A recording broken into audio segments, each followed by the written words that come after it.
Okay, good morning, everybody. I'm going to Chicago in 3 days to play the Energy Tournament with Caleb D and Zach Allen. And this deck I think is my #1 choice at the moment, and I just want to get a little more reps in it before I lock it in. But let's do the chest cold up open. What's up, Spikelings? It's your boy Spiking Spike, and today we're gonna riggedy wreck some opponents in the Shark Typhoon. I've got a sweet new Bant control brew that we already played already. And I'm gonna share it with you all right now. So pay attention and learn how you too can become a top level MTGO user. And if you want to grow not just your mind but also your heart, then sub, like, follow, hit the bell icon, comment, pet a puppy, gift a sub, praise Clothis. Yeah, we already played this list. We played it all day on like Tuesday of last week, so I guess like a week ago from today. And March of Otherworldly Light was super impressive. I feel like in this 80 card Yorion version, it's like just an easy 4 March for Otherworldly Light. It all has come together really well. I think that the 60 card control variants are like a little harder to figure out. But I'm not even sure. Like, I think that the bandit control variants may just be better for the time being. Spotty, I think with 17 months, appreciate you, especially with so many Urza Sagas in the metagame. It's like it's pretty hard to play March and Spreading Season 60 cards too, but 80 cards is pretty easy.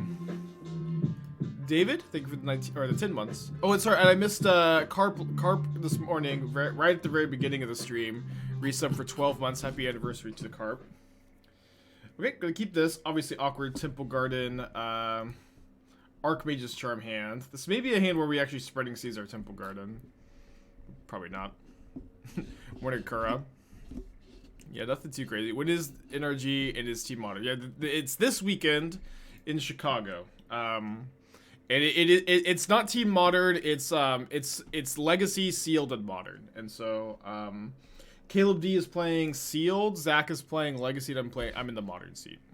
What's up? It's me, your friend, Aspiring Spike. But Chess, thank you for the cheer. If I'm sure Jace's good, Chalice be a good ad. Chalice is fine in the list. I probably wouldn't be swapping Jace's for them, though. I'd be swapping an interactive spell. I would be playing Memory Deluge over Jace. You really do need a density of interactive spells. Okay, so my opponent has played a Mana Confluence here. So probably playing against Dredge. Which I don't think is a very good matchup. I will go ahead and Spreading Seas the Mana Confluence, though.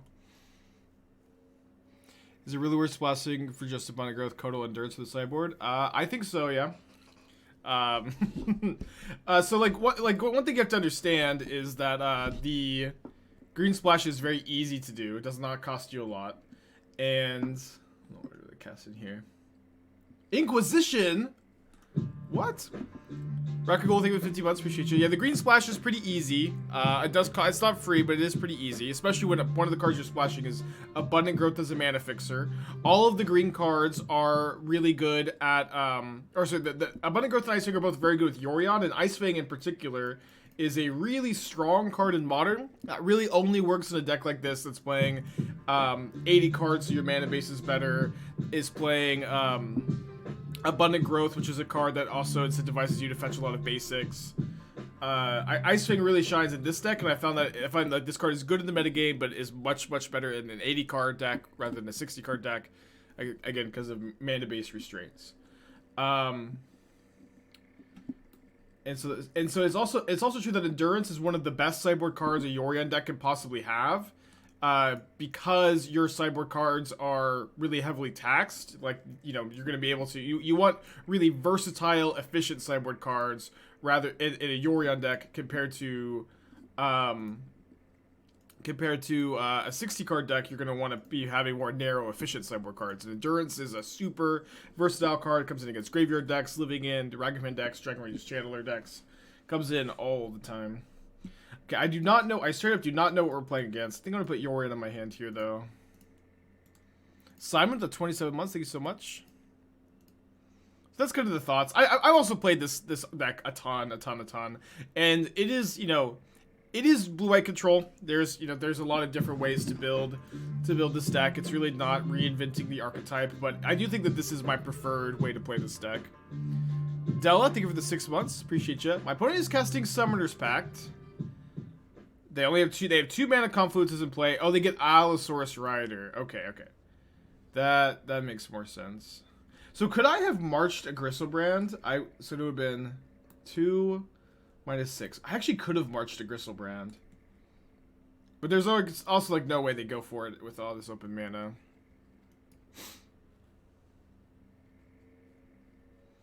Okay, but because they've Summoner's Pacted, it is possible for them. It is possible for them to break if their Nourishing Shoals are too deep in their library. And if they do brick, then they are going to lose their Summoner's Pact. It's 5-color Niv. I feel like 5-color. I don't know. It was definitely a combo deck with double mana Confluence. My opponent goes to their second main phase. They probably don't want to. Dude, my opponent just passed? They've got a Summoner's Pact. What's happening? Literally, what is happening? They have Angel's Grace? Well, yeah, I think I'm just going to pass. I haven't seen them play Angel's Grace, though. I can march this for 1 mana, dude. March immediately, so much better than Prismatic Ending. All it's gonna do is cost me 4 cards in hand. Easy price to pay. Built your colorless affinity deck. In Reality Heist, you're both super fun. Yeah, I like both of those decks too. My opponent is gonna draw 7 cards. I think I'll respond with a march here. It's just gonna cost me it's gonna cost me 4 cards.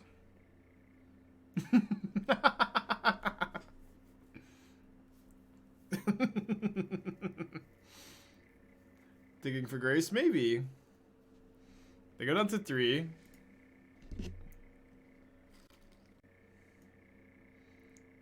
Okay, they're casting Summoner's Pact again in response. So this is probably for a Nourishing Shoal. Are they gonna kill me they're probably gonna try to kill me at instant speed here, right? Fails to find off of Summoner's Pact. What in the world is happening? Oh my gosh. I don't know, man. They exile I name as 1? Wait, why are they playing this and not... I'm gonna counter.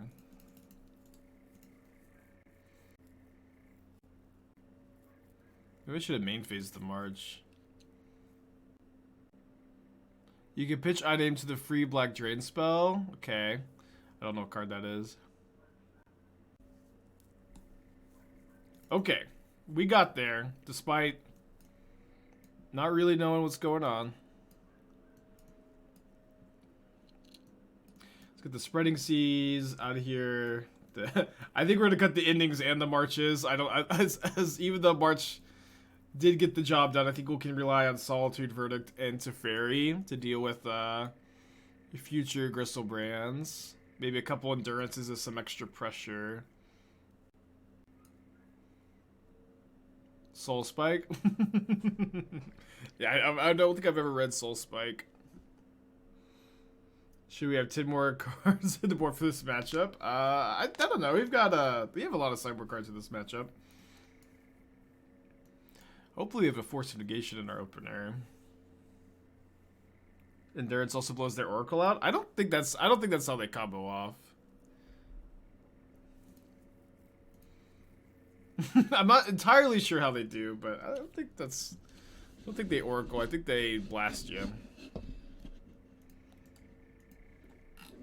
I don't know, you can kind of just pick your way to win with Gristlebrand.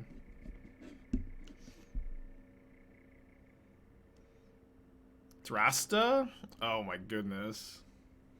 Wait, why is it Thrasta? Isn't Thrasta the dino that costs less mana? How is that the kill? Okay, Soul Spike, you pitch 2 cards and drain for 4? That's not the kill. That can't be the kill either. I don't understand. Storm off with Mox Amber and Drum. Then a Strixhaven card that pumps and gives haste. But that's only 14 damage. Yeah, Lab Maniac is probably the most standard. Yeah, that card, Fortifying Draught. I have seen this card before. You know, we'll just play the game. We probably don't need to do too much thinking. I've ever tested Galvanic Iteration in Phoenix. I run one over Mending and love it. Everyone says you're an idiot. Well, I don't know. It's pretty mana intensive. It probably means that if you're going to go off with Iteration, you need like 4 mana to go like Iteration into Manamorphose. And I think that needing 4 mana is a bit... to go off with it is probably too high a price. I think that you know, I'm pretty hesitant to raise the mana curve in the deck, but I do think Iteration is a pretty powerful card. It is one I've tried to like figure out a few times. I've kind of feel like I failed to. Oh, they give Thrusta the +X. Okay, that's what I was missing. I was like, how does Thrusta fit into this equation?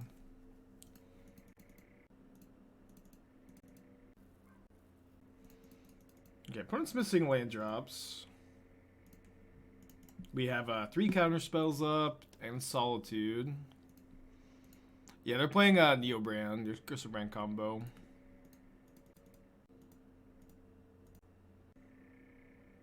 Yeah, I think this is the deck I'm wanting to register for Chicago this weekend. I'm not 100% sure though. So I'm just trying to, you know, get some more reps in it with it because we only played 3 leagues with it last week. We did really well with it. And I've also played, you know, like a lot with this list before March was printed. What did they wish for? Neoform, sorry, Neoform. So they do have Neoform Allosaurus Rider now. I'm gonna let this resolve. And then Dovin's Veto just beats Pact of Negation. Although maybe it was good to Counterspell first, and then if they Pact of Negation, we get them.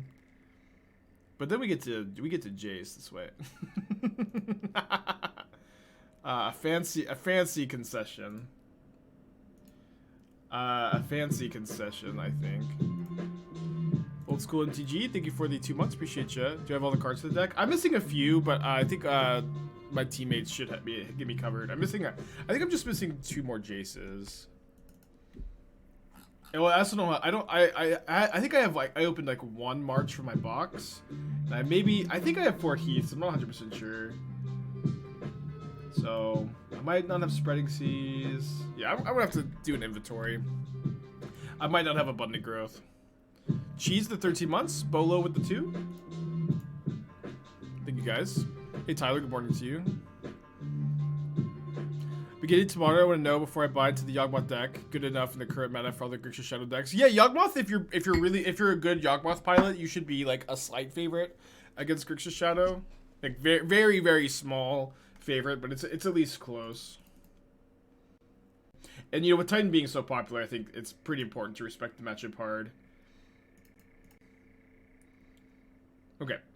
Unfortunate mulligan to 5. We're playing against a Yorion deck, so I think I'm just going to put back these white cards. Well, maybe I'll keep a Solitude. Josh for the 6 months. Appreciate you. How does the Grixis Time Sieve deck you built match up against Titan? Poorly. The red-black version I put together is definitely a lot better against big mana and combo. Got a 5 yesterday to take on Slivers. Yeah, I didn't see it. Congratulations. I like Slivers. We've played a little bit of it on this channel back in the day for some donation decks. Yep, and 4 Solitudes, 3 for Alls. That's awesome. It's a lot. That's gotta be a lot of packs. Yeah, but I ended up porting the Grixis Time Sieve Sword Anvil deck from yesterday into a budget deck list that I'm gonna be posting to Channel Fireball. Half wrote the article last night. How's Blue White Stoneblade going? I'm trying to like mess around with Esper Stoneblade with Kaito a little bit, but for the most part, I think that the Boros Stoneblade deck is the best way to build that archetype. Yeah, my opponent is all we were in a Yorion mirror match here. They're likely playing the they're playing the 4-color variant. It looks like. Okay, floating a blue. They're getting a tapped Steam Vents. Weird. Is the aggro plan a Black-Red version who gets some extra percentage points? Yeah. You can just kill them on turn 3 or turn 4. Where the like Time Sieve, Thopter Sword combo deck is just so much slower. Shook up with the 27 months, appreciate ya. Glad you're liking the stream. This looks so clean. What would I say are the best and worst matchups? Well, I definitely have like built this deck to try to target a metagame of Hammer Time, Shadow, and Titan. I think you lose some percentage points. Against like Dredge is probably the worst matchup because you're on Endurance in the sideboard, but Endurance is just such a versatile sideboard. It's kind of hard to justify playing a different card. When it's like really just Dredge that you lose those points in or points against. Trying to think if there's any other like super horrible matchup. There's probably a couple that's not immediately coming to mind. But I've played a lot of this deck. I don't think that the marches drastically change your matchup spread, but the marches have felt pretty good so far. Why would they full blue in response to Seas? I have no idea.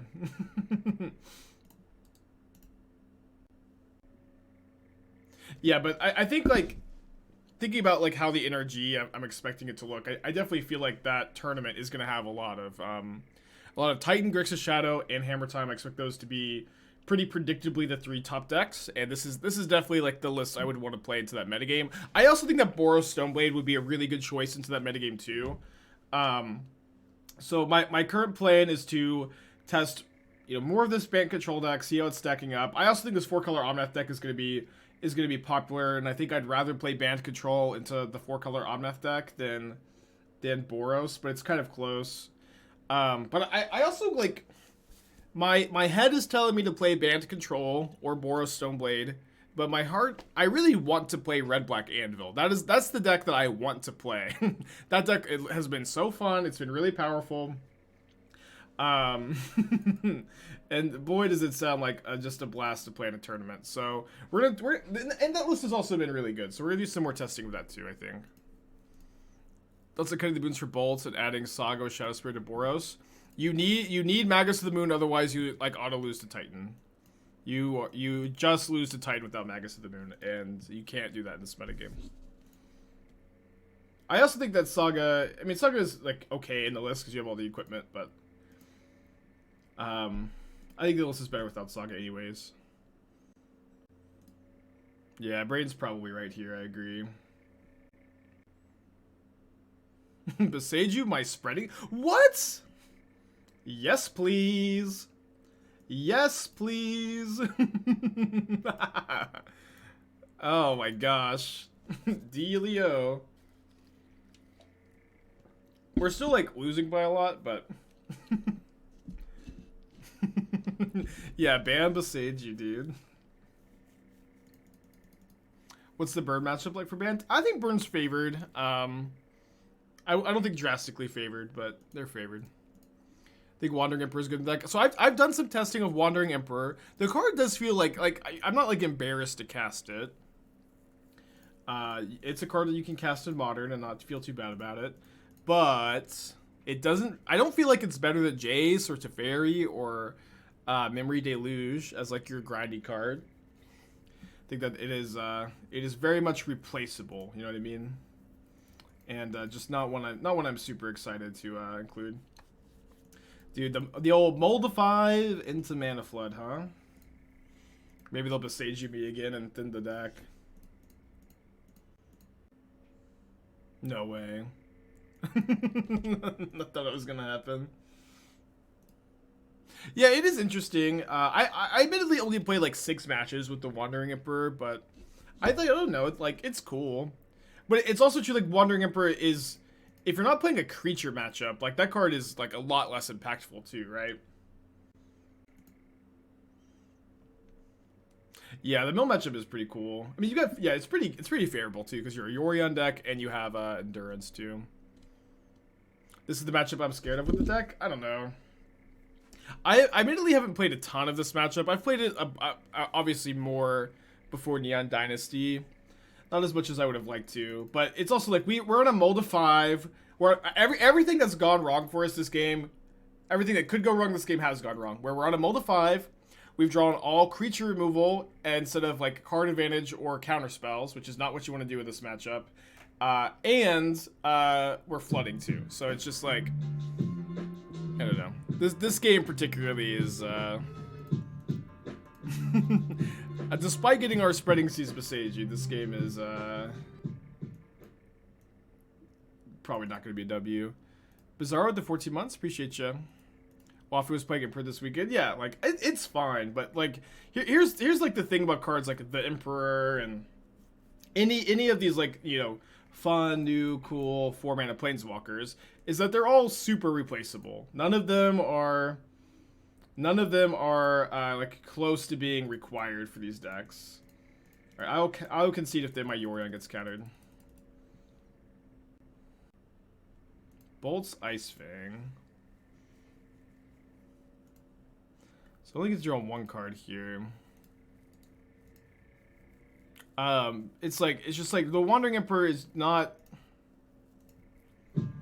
noticeably better than any other 4-mana planeswalker, and is like against like non-creature decks. I also think it's pretty bad. Swindle the 17 months, appreciate you. Does he Spider Space's Fury, Grief, Undying deck? I mean, I've seen decks like that in the past. I've seen. Yeah, I've seen plenty of decks like that. I don't think I know exactly which one you're referring to. Okay, I'm not going to use my 3 cards here next to Omnath. I think I am going to concede, though. Let's move on.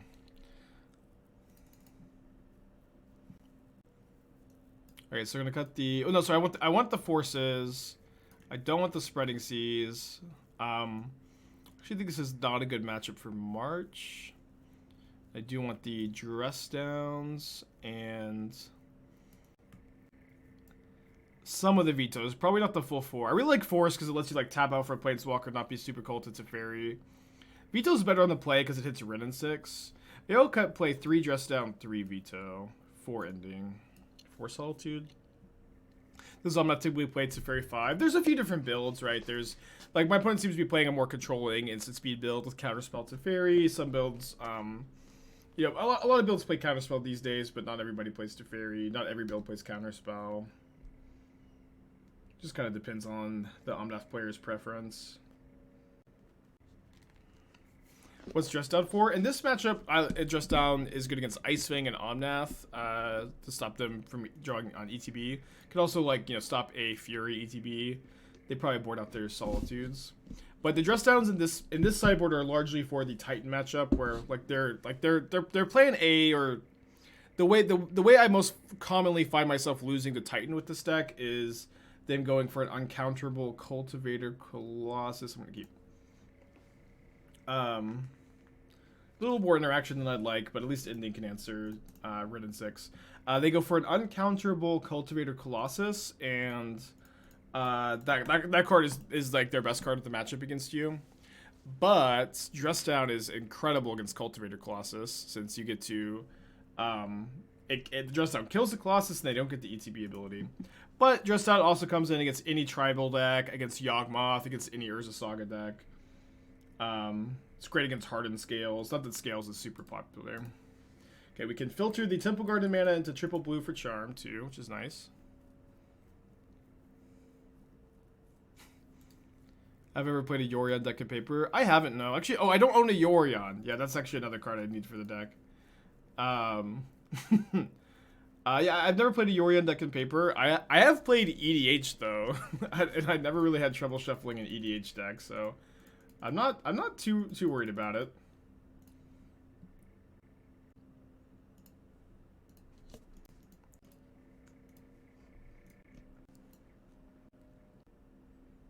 Okay, this is pretty cool. Yeah, I think I dig it. I think I dig it. I will say that I definitely do not feel like unearthing or undying evil, like Furies and Griefs, it's a lot less powerful than using Ephemerate. So like I know that this is a Blood Moon deck, but I would just kind of like to see the deck splash white for Ephemerate, because that effect is just so much stronger than Undying Evil, Malika Rebirth. But maybe the mana just doesn't work. What's the best current deck versus Titan? Well, I've been winning a lot against it with Boros Stoneblade personally because I'm main decking 4 Magus of the Moons, and Solitude is also like, you know, we got 4 of those in there. Sure, I'm not sure what the Mill is historically though the best deck against Titan. Do you double sleeve? Yeah, I do. Yeah. Yeah, maybe I won't for the Yorion deck, but I have most of my cards double sleeved already. No love for the mono blue artifact deck. I like that deck a lot. I expect people to be like pretty ready to deal with Urza Saga though. At this tournament, and like I almost feel like the play is like just cut Saga from the red black deck if I play it, but it is also definitely true that okay, let's slam the Jace here. If this gets countered, that's fine. We'll have Force of Negation up on their turn, and then we can maybe next turn go to Teferi, Counterspell. This also might resolve, yeah. Jace is actually very good in this matchup. Okay. Like this. Can you not use Prime Sub on mobile anymore? Yeah, it's always been weird to Prime Sub on mobile. Subbing on mobile, you also like usually pay an extra $1, so I usually recommend waiting. Not that good at multiples? I don't know. I don't know if it's that bad at multiples.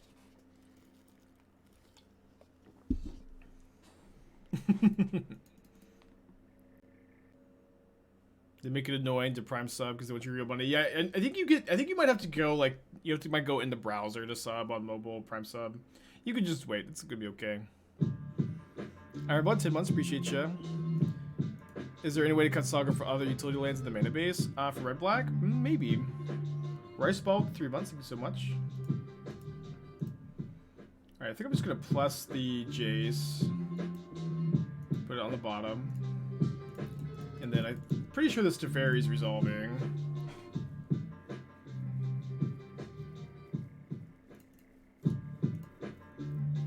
And then I can hopefully set up for a Verdict if they go for Yorion. Although, yeah, if they go for Yorion next turn, they're discarding 2 or 3 cards, so I don't think I need to like really counter that aggressively. Iron Ball with the 10 months, Rice Ball with the 3, and Harvard Yard with the 28. Thank you so much, guys. It's also true, like, a big part of red black, it's like, a big part of red black is that, like, against, like, Rest in Peace and Stony Silence and Chalice of the Void, like, your plan A is just, like, Ragavan them, Urza Saga them, Galvanic Blast, Shrapnel Blast, right? I guess not Galvanic Blast against Chalice, but, you know what I mean? Like, that's your plan in those matchups, so like, and I think that is a pretty important plan. I think that is, like, the best way to combat those strategies. And losing that is, and losing that by, like, trimming on Saga is kind of awkward. So what I was also kind of thinking about is, I was thinking about having, like, an extra land in the sideboard, like a Den of the Bugbear or something, to bring in when so like a lot of sideboard games you just go like -2 sagas like against Grixis Shadow, Jund Saga, decks that you expect to bring in Alpine Moon against you or have Dress Down maybe or Spreading Seas as like their hate for your sagas. You just like go down to 2 copies. It's something I was kind of thinking about. But then the problem is I'm gonna have like a Den of the Bugbear in the sideboard, and then I'll have millions and millions of questions about it.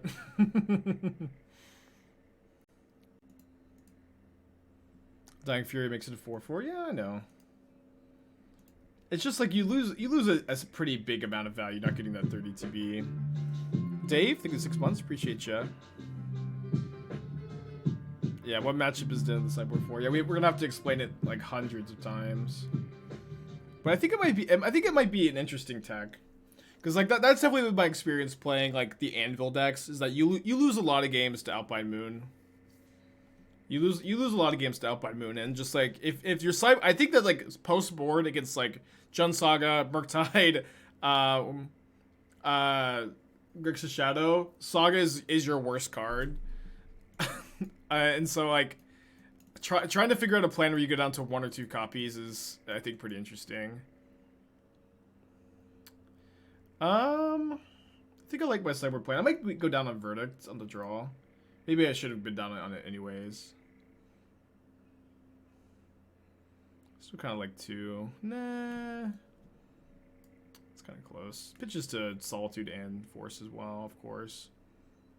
Do you like Wandering Emperor anymore in Advanced Reclamation Shell? I don't think so. I don't know. It's like, it's hard for me to want to play Wandering Emperor over Reclamation, Memory Deluge, or Cryptic Command. And so it's like, those are 3/4 mana spells that are better than the Wandering Emperor in Reclamation. I don't think that there's like, you could also play Verdict in that spot, might be better. Yeah, I don't know. Like, I agree that the Wandering Emperor is cool, and that the Wandering Emperor is like, what? Guess I've got Solitude if I don't draw a white source. I could also just take a hit and Ice-Fang it. I think I should Solitude them. I don't know, yeah, I agree that the Wandering Emperor is a somewhat playable modern card. But it's like, the problem is it's just kind of like a somewhat playable 4-mana Planeswalker. These cards are just like, you know, have a ton of competition.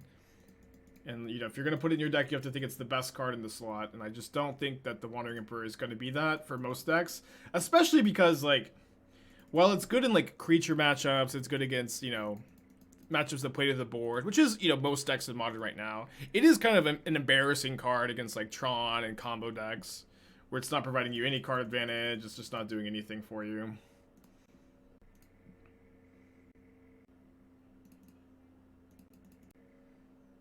Okay, so I can get Prairie Stream off the Heath.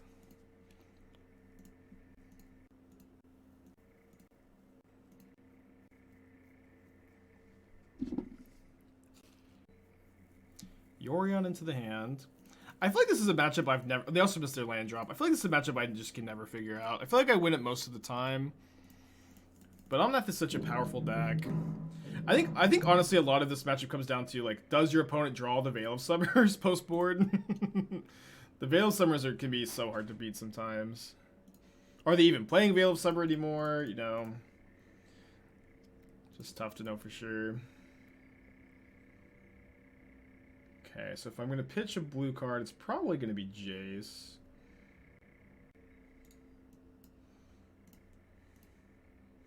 Doing anything fun in Chicago? I'm going to play it by ear. Like, I would like to do some stuff fun with Caleb and Zach, and maybe there's also, like, you know, I think there's a decent amount of, like, Magic players who live in the Chicago area. Well, I don't know. We'll just play it by ear. I don't have any, like, hard plans, I guess. But I would like to.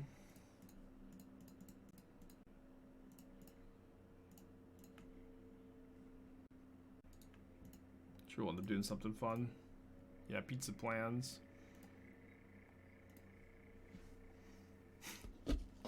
Yeah, I'm playing the NRG. I'm playing with Caleb. Okay, that resolves.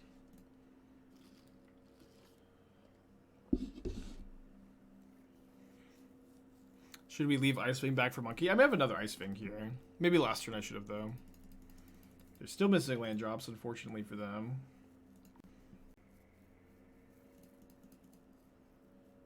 So I don't have an Abundant Growth, which is my only way to Prismatic Ending on 4. I think I am going to Brainstorm. Ding, ding, ding, ding, ding, ding, ding, ding.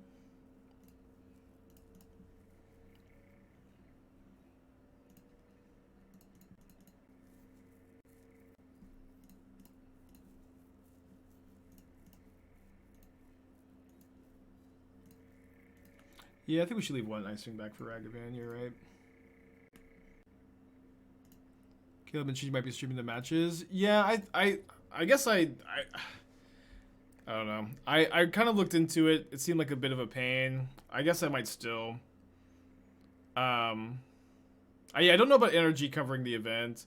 I've looked into it. The equipment's not too bad, but it's also like I'm trying to save up for a house, and I've spent a lot of money. the shipping to Brazil was a lot more expensive than I thought it would be. But I might still. Well, I'll try to make it happen. I'll try to make it happen. Why not bounce Ice-Fang after combat? I mean, it just doesn't matter, man. Yeah, I was committed to it, you know. Like, I put out the post. I was like, this is what you get for doing the thing. Playing at ski here. I think I'm keeping this. We'll see what variant they're on. Obviously, ending can be a bit awkward. March has been really good so far. Is there a company, game, something else that you would love to sponsor me? I mean, there's a few. I like the sponsor that I'm in talks with. Actually, it looks like it's gonna go through. Got done negotiating. It would have been cheaper to have it made in Brazil. Okay, but then I've got this. I know it would have been a lot cheaper to have that one made, but it's already been like a month since the race ended. Because I also commissioned a separate gift for Menino Ne, a little painting of Living End. I can actually pull a picture up. I commissioned a little painting of Living End for him, and it's like so am I just like not sending that too, you know? And he's been saying he's really excited for the trophy. I know it would have been cheaper, but I was committed to it. Let me pull up the pic. What is Kimon with the $50? Thank you for helping me pay for the fee. Yeah, it was pretty ridiculous. I was expecting to be like $200 and then maybe like 4 or 5 if it was ridiculous. Ryu with the 6 months, Ergonomic with the 15, thank you guys, and then Delta with the gifted sub. I don't think I missed anybody. Yeah, but let me show you the pictures that I commissioned one for Ginger and Tutors and Menino Ne. Oh wait, no, she didn't send me the. Sorry, she showed me the pictures of them on her phone, but she didn't actually send them to me. So I guess we can show them later. Maybe I took a picture of it. Tendar's Nexus, thank you for the helping cover the fees. I'm gonna be fine though. I'm gonna be fine. I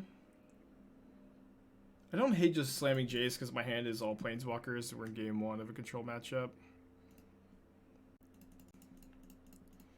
No, I think that Fabulous. I think that running ads regularly on the channel is actually bad EV. You know what I mean? I know that like most people wouldn't mind, but I think that like Twitch does not pay you very much for ads. Like ad revenue is a pretty small fraction of the income from the stream, and like it just like isn't worth it to me to run ads. A lot of the bigger Twitch streamers that you see that do run more ads, like they get a higher cut of them. They get a better split. But for the most part, like running ads on like the smaller channels, I think is actually bad EV for streamers. Stokey for the 50 months, appreciate you. I bought and downloaded Elden Ring. Any non-spoiler beginner advice? I would look up Avati Vidya on YouTube. Maybe someone can provide a link, but he is a YouTuber who has a lot of good videos for beginner advice. Be better than anything I could offer you. Spurt with the 16 months, appreciate you. Yeah, game one in these control mirrors, I kind of just like to jam when you draw 3 planeswalkers like this, where it's like somewhat likely that your opponent has a draw that's like pretty heavy on creature removal spells. And if like we don't have any counter spells to hold up, like there's not a lot of point in just like wasting our mana.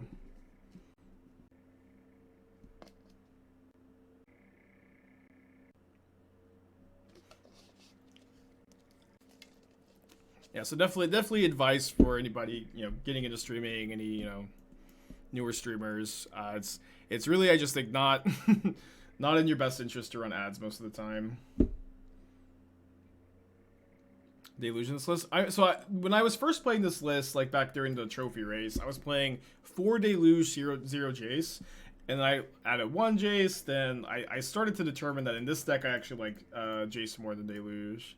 Deluge is better in like Reclamation, I think, but Jace really shines here, where you have all these effects like Abundant Growth, Spreading Seas, Ice-Fang that just say draw a card when they enter. And because you have all of these, you know, cards that just cantrip, it's actually like pretty easy for you to get flooded out. I found that happening really often, and Jace is definitely a card that helps you like undo a mana flood really fast. Dangerous question. One of my favorite Elden Ring Soul streamers. I don't know how dangerous a question that is, but I like Everos, the Happy Hob, Dinos and Guile, sorry. With that logic, is Jace better than Deluge in 4-color Yorion? Maybe. I think that Jace is pretty good in 4-color Yorion. I remember Nassif at one point was playing a ton of Jaces. I think both are fine. I would probably guess that yes, especially because that deck is like so much more proactive too. Okay, so what is our plan here? I think let's start off with Spreading Seas on Steam Vents. Get them off of Fire Ice if they have that. And then I think I'll just Spreading Seas the castle. Pete, $10 deck tech. Yeah, you are doing that right. Can you post a link in the chat though? I can't copy paste from the Dono notification. Yeah, Dino's great. Dino's a great player, and he's also just like, you know, great to watch too. Really entertaining guy. Blue-white counterbalance. Definitely a deck that's really dear to my heart. I actually, the only time I ever won a PTQ on stream was with blue-white counterbalance. With Mystic Sanctuary, the deck has fallen a lot for sure. I also, so first thing off the bat, I see that you're splitting Brainstone and Telling Time 2/2. And I gotta say, Brainstone is Brainstone is gonna be the better of the two enablers. I have played with the card. It is also like Jace the Mind Sculptor is also, even though Brainstone is good, or like a fine, like the best enabler for like a cheap effect, Jace the Mind Sculptor is actually your best enabler in this deck. Jace the Mind Sculptor is you want to play 3 or 4 Jace the Mind Sculptor in this deck, I imagine. And the fact that you're playing 0 or I guess you still would get Kahira. I don't know why this deck has 0 Jace. Like it's like feels very easy to get the Spreading Seas, Omens, Witching Wells out of here. Oh wait, you're playing Memory Deluge instead. Yeah, just like very easy. Very easy. I would probably play 4 Jace the Mind Sculptor. Especially with Solitude, too. I think I'll be on 4 Archmage's Charm, 4 Jace the Mind Sculptor, 0 Path to Exile. For sure, 0 Path. Like, this is like... Of all the control decks, this is the worst Path to Exile deck. Because you have access to Terminus, you have access to Solitude. Like, there's just really no reason to play Path in this list. I would definitely play at least the 3rd Terminus. As well. The Witching Well has got to go. I think the Omens have got to go too. You're playing too many manlands. I would play just 2 Hall of the Storm Giants, 0 Colonnade. I know that there are some diehard Colonnades fans out there who will you know never ever give up the Celestial Colonnade life, but it's definitely not a card that I like very much.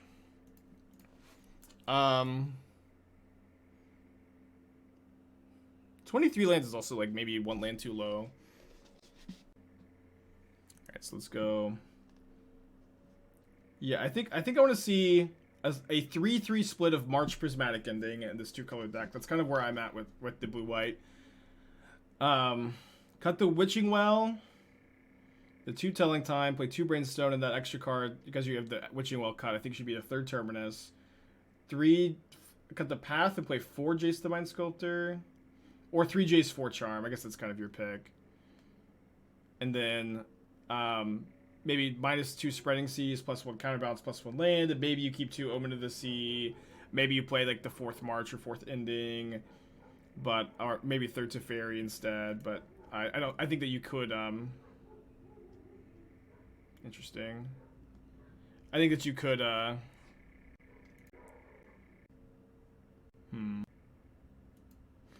was their end step.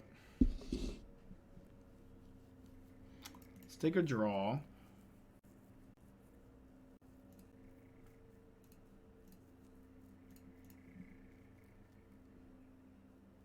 Yeah, I don't like the Path to Exile in the sideboard. Path to Exile is just like straight up not a card I think you should be playing almost like in a deck like Path Exile is a card that for decks that like can't answer Murktide or like kind of soft against Hammer. But like this deck has neither of those characteristics, and I just really don't think it should be in the deck at all. Okay, I think I'm going to go to my Instep and then Solitude there. Solitude with Force of Negation up. Okay, so yeah. I like the Chalice in the sideboard. You should maybe more on that card. Third Rest in Peace over the first Relic for sure. I don't know why you would ever want the first Relic over the third Rest in Peace. Rest in Peace is just such a better card. I think these are my thoughts. Oh yeah, I could have ending the Teferi for 5. Maybe that was better. Can try to go for it next turn.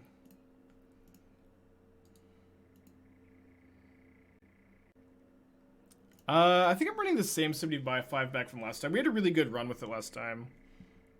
I jammed this deck for Sunday for 2K. I'm missing the Vistas. If you have other blue fetches, they'll be fine. But Vistas are better in this list. Getting Forest is really important. Getting basics for Ice-Fang is pretty important. So they minus on my Teferi. Because my Teferi was threatening to minus on theirs, I guess. They have 5 cards in their hand. It's a lot. My Yorion is definitely really threatening, though. I have 3 Abundant Growths in a spreading season, or 2 spreading season play, and another spreading season in my hand. If I can resolve Yorion, that's probably going to be game over. Let's see. I currently have 8 mana, playing a land for 9th mana, so I can't ending plus Teferi. Are they going to Verdict? Solitude? Solitude, okay. 4 cards in hand, very likely to have a piece of counter magic here. And unfortunately for us, we are not able to use our mana super efficiently. Blasty with 3 months, thank you so much. Let's go black, red, white, green, blue. Oh, sorry. White.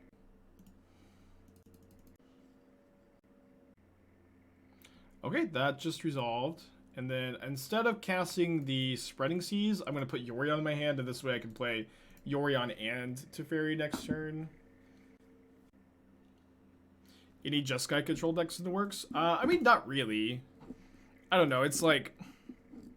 The thing about the blue-white players is they all have... Everybody has a color that they love, and they just want to play that color combination rather than necessarily recognize that, like, this is blue-white control, Jeskai is blue-white control, Esper is blue-white control, blue-white is blue-white control. It's all the same deck. And, it's all the same deck.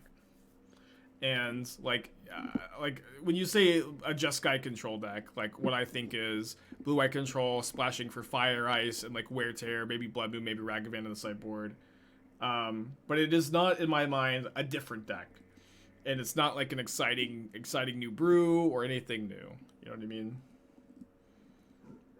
Got a hat redemption for Cortex. Do you have a hat preference, or would you like me to choose?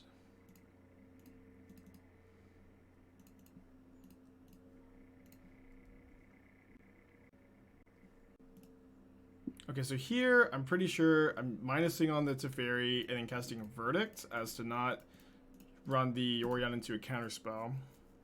Maybe Jeskai Lotus. I mean, Jeskai Lotus is a good deck. I like the deck. We've also, built it, played it millions of times. The Viking hat. Should be able to find it.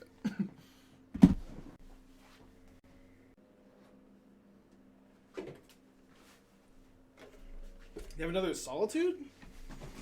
That's Solitude number 3. Sorry, I meant Nahiri Jeskai control decks. Well, I know that's what you meant. I know you meant my pet deck. I knew what that was code for. But that doesn't mean like it's also like no, I'm not I don't have big plans to relive my glory days from 2015 and 16 with Jeskai Nahiri, you know what I mean? It's just not on the to-do list right now. I'm sorry.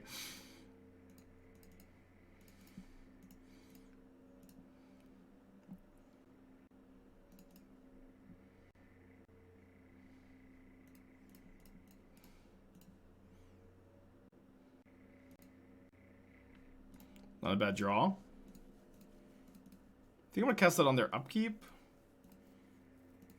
It's also kind of thinking I could castle. Still have the option, but I'm definitely gonna cast a Solitude with this mana.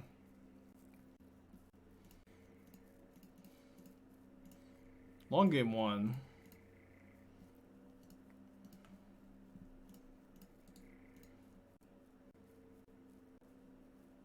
Yeah, this deck's pretty favored in the mirror match, my experience. Against the other blue-white variants. Don't they draw Teferi? I mean, yeah, that's fine though, I think. Because if they go Teferi minus on my Teferi, I can attack theirs down. Unless they do something with their mana, which maybe lets me resolve Yorion and draw 6 cards. Yeah, that's their third Solitude down, right? Yep. What decks do you think will face in the tournament? I think the 3 most popular decks will be Shadow, Hammer Time, and Titan, followed by 4-color Omnath. And thank you for the 6 months. Appreciate ya. Sorry I missed your sub, Johnny. Thank you for your subscription for the 21 months. Alright, they fire off a Verdict. Perfect draw. More perfect draws. GG. I guess I'm going to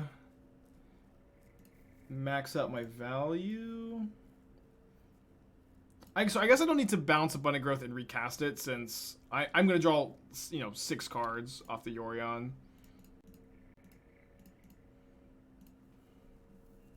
We're going to discard anyways. How is Affinity positioned in the current meta? Well, this is kind of like the problem we've been trying to solve, right? Is we've played like a million different Affinity variants lately. And I think the mono blue version with the Urza is the best one. That being said, like, we need to test more of the reality heist variants we played all day on Friday. Like, that version was very good too. But Affinity is fine. Affinity is a fine deck. It's a reasonable choice. It's I think a solid choice even. But the reality is, like, there's not a clear best version of the deck. There's a lot of good ways to go, and not a clearly best way to approach building the deck.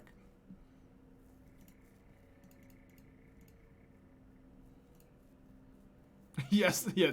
Thankfully dodging the Nimble Obstructionist here.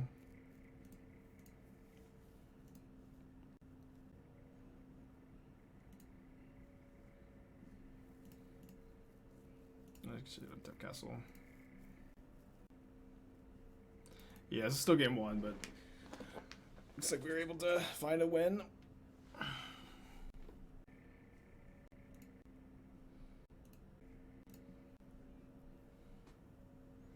You can play this with no endurances. I mean, you can. Endurance is a really important sideboard card, though, because it gets coming in so many matchups, which is a really important thing to have in a Yorion control deck. Like, endurance is like the best sideboard card for Yorion control decks because it is so versatile, being able to come in against every graveyard deck, control mirror matches when you need to catch removal spells, any Murktide Regent, Dragon Range's Channeler, or which channel it comes in against Murktide and Gen Saga if you want, and Grixis Shadow. Just it can come in so many matchups, which is just really important for a deck like this. But that being said, I don't know exactly what you play instead. Why would they not lead on the Fun Raveler? Yeah, I'm not sure exactly what you'd play instead, but it's not like the deck just like completely doesn't function without it. I guess maybe I should let this go because I've got ending. But I would sure like to go to game 2. Okay, I'm going to bring in the Dovin's Vetoes, the Endurances, and the Forces. Cutting the Supreme Verdicts, the March of Otherworldly Lights, 1 Ending, 1 Solitude, 1 Spreading Seas. Sorry. You mute my phone. Yeah, Rest in Peace is you probably play like 3 or 4 Rest in Peace, but you do lose equity. Do you think you'll see an uptick in decks that have a good matchup against Shadow? Yeah, of course. Of course. That's part of the reason why, you know, I think this deck's going to be a good choice in Chicago, why I'm playing this now. I think you may see an uptick in Tron, which is historically... Ooh, reward packs. Tron, which is one of Shadow's worst matchups. Okay, how do you feel about this on the draw on a multi-6 against blue-white? I think I feel okay about it. Any land lets me hold up Counterspell. Green land lets me cycle Abundant Growth. I think I don't really want to go to 5.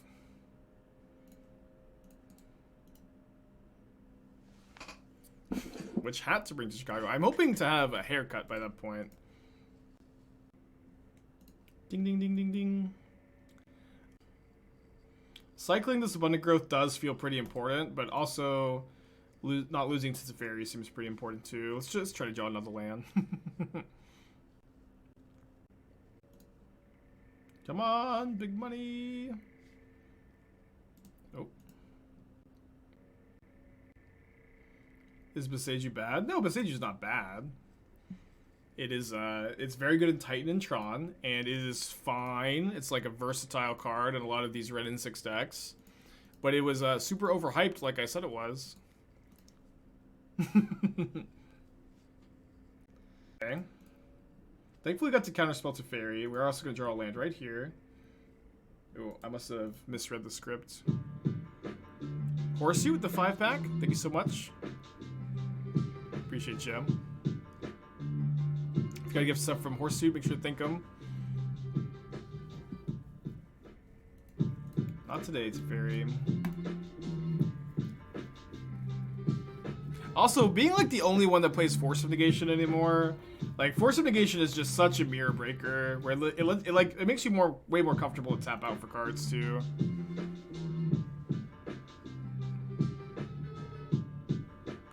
That being said, we might lose. They did miss their land drop last turn. The old triple Teferi draw. Ah. Gross. No, we do have a full house.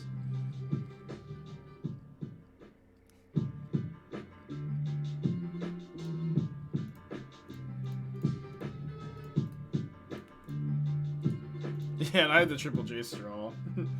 Here come the lands, though. Is Mullet Wig not a hat option? Not yet. Maybe it would be a good choice. Yeah, Boseiju is a good card. People were just, I think, really overhyped the impact it would have in specifically fair decks. You know what I mean?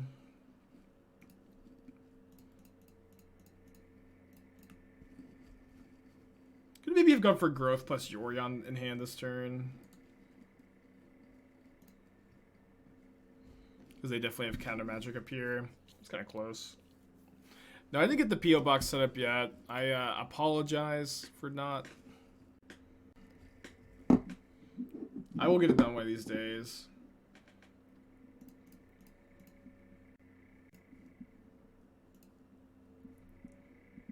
Okay, it really seems like they're F6. Maybe not. Yeah, I'll just Yorion in hand here. Does Boseiju beat Tron? Boseiju is better. Like, Boseiju is good for Tron because it lets you deal with Blood Moon. Game 1. Like, Boseiju plus Red and 6 beats Tron. One activation of Boseiju does not beat Tron, though. Just like Assassin's Trophy doesn't beat Tron. Yeah, but it is obviously good against big mana decks if you have Ren. So opponent's going to discard. They have 8 cards in their hand. What a weird game. We kept a 1-lander. And now they're the one missing the land drops. But they also had triple Teferi. Yeah, pretty happy to just like play a card that they're not that interested in countering. Do you have a Discord? I have a Discord. I'm really not active in it too. Like, I don't... Like I like to unplug after the stream and work on Channel Fireball stuff and just not be available 24/7.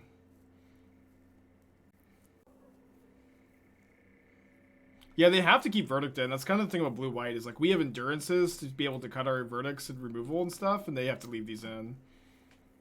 How is having 4 Mind Sculptors performed? Yeah, so for when I was first playing this deck a lot back in the during the trophy race season, I was playing 4 Deluge, and I had the first Jace, and then 2, then 3, then 4. Jace has been super duper impressive in this deck. This is like I think the best Jace deck.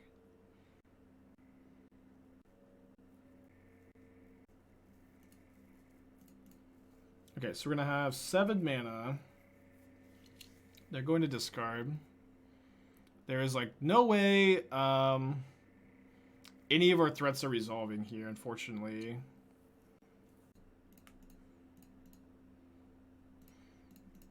Kind of like leading on a charm.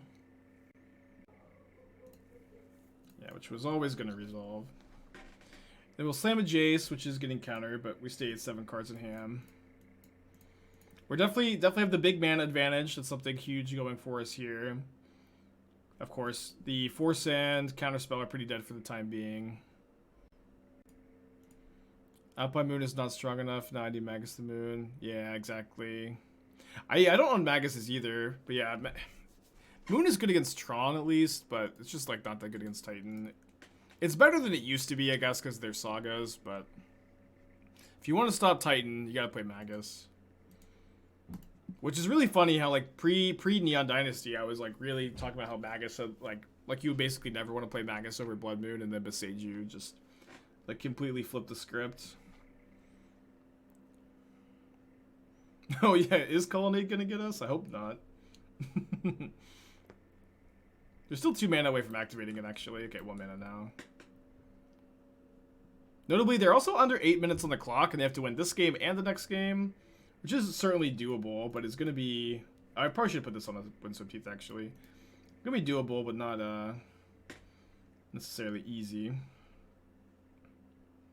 Okay, so I'm going to save that for next turn so I can play double threat. I think I'm going to play my worst threat first, which is Solitude.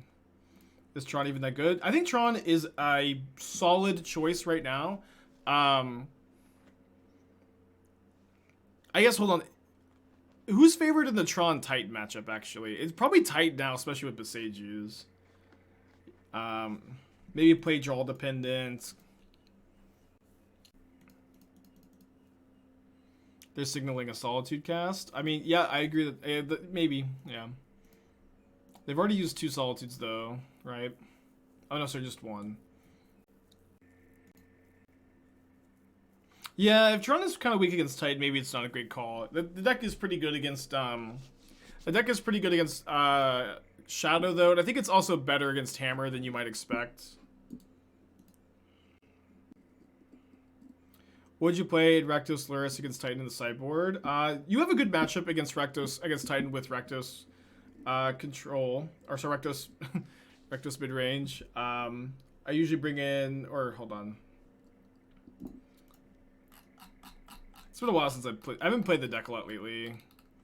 Got a little burned out from it from the trophy race. But I usually bring in the Moons, the Voidwalkers, the Terminates, the first copy of Chalice, and then I cut the Kolaghan's Commands, the Third Inquisition, and the Lightning Bolts. Okay, so they found a Jace. Should you play Mill in Chicago? Mill is probably a fine choice, yeah.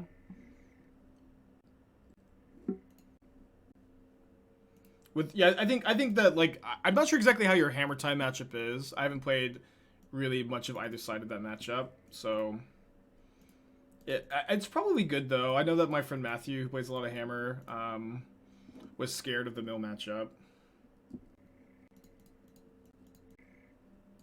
I guess I should minus on Abundant Growth here, replay Abundant Growth, and then decide which 5-drop to jam. Ooh, interesting. So now I can ending the Teferi, hold up Counterspell, or I could play my Teferi minus hold up Force of Negation. That line's a lot easier if I draw another blue card, I think.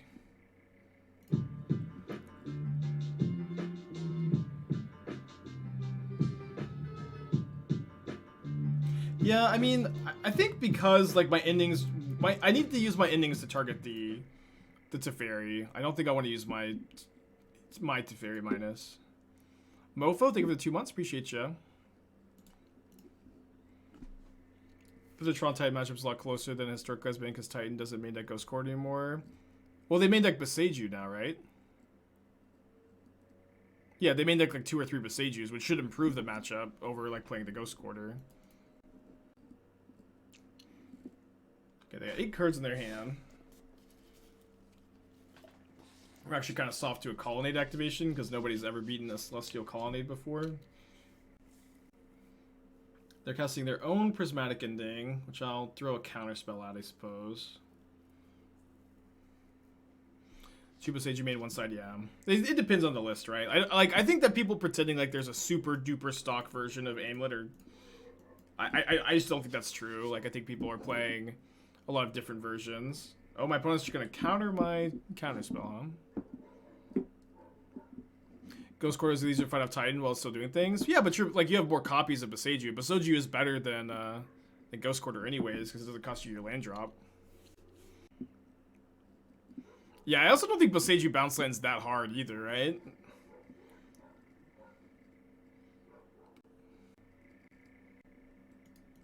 If you just have an Amulet, you get to do it immediately. In the same way, if you, like the only way to immediately Ghost Quarter your opponent off Titan is if you have Amulet anyways. Okay, so let's ending the Jace. Black, green, white, blue. Then slam Yorion. Listen to my neighbor's dogs bark. All day, every day. They telegraphed the veto? Yeah, obviously.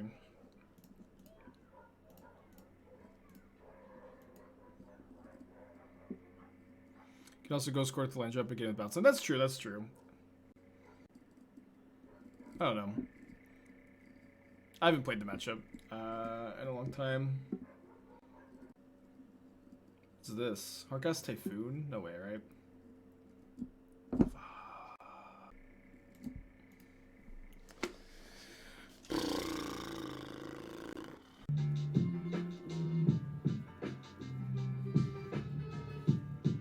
Get us the Ross, the Gukara.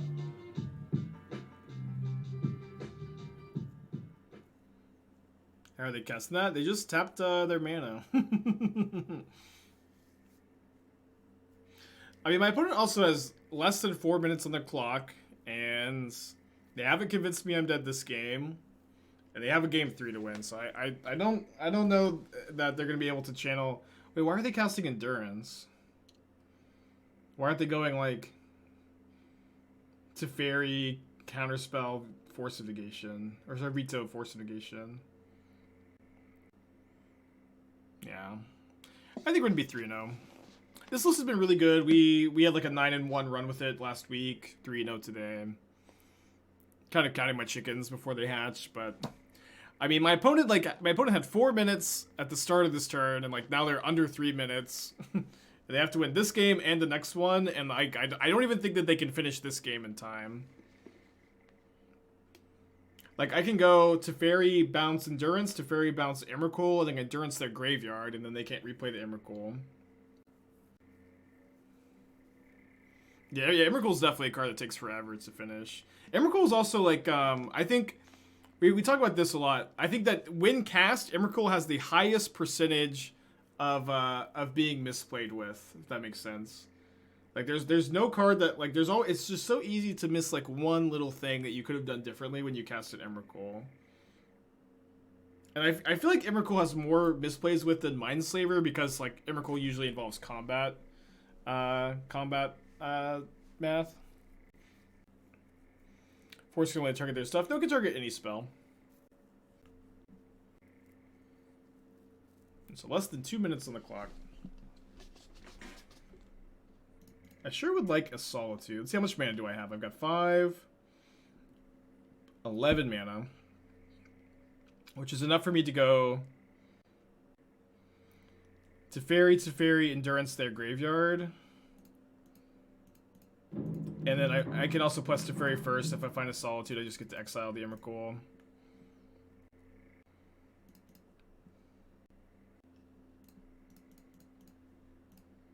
I also get to hold Veto up. Any chance you play Murktide this weekend? Not really. I haven't been playing it, and I also like with Hammer Time being as popular as it is, I don't think it's a great choice. I don't think it's a terrible choice either. But it's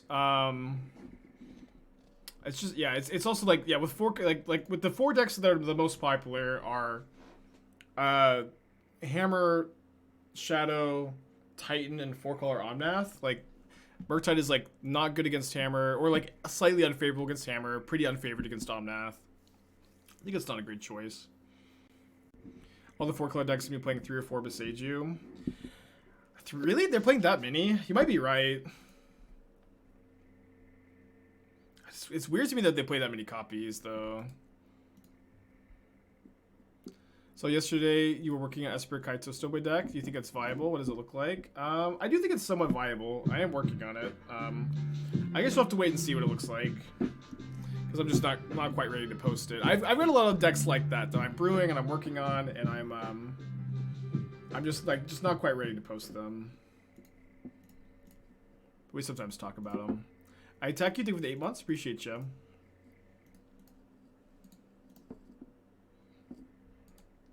One 2-man, another 2/3 side. That's also pretty interesting to me that you'd be sideboarding Boseiju over like a more efficient card. For Force of Negation is really good against Titan. It's not that good against Tron. But I feel like I'd rather play a different card. But maybe it's fine. Alright, pretty sure we're just marching to the Goyf here. Yeah, but I'll continue to work on the Esper Stoneway deck. It's definitely a list that I want to see if it works. I think it's got a lot of potential. I was also like testing the Wandering Emperor netlist too, and I'm kind of like off of the Wandering Emperor. I think it's just like not pretty medium. The fact that it can't be countered is huge in this format. I mean, it's not huge in the matchups that you want it in. Right? Like, yeah, it being... What? Golgari Rod Farm? Are we really playing against Luris Deathcloud? Yeah, like, what matchup do you care... What matchup do you want Boseiju in? And you care about counterspells? It's like Temur Reclamation, maybe, which is not a very popular deck.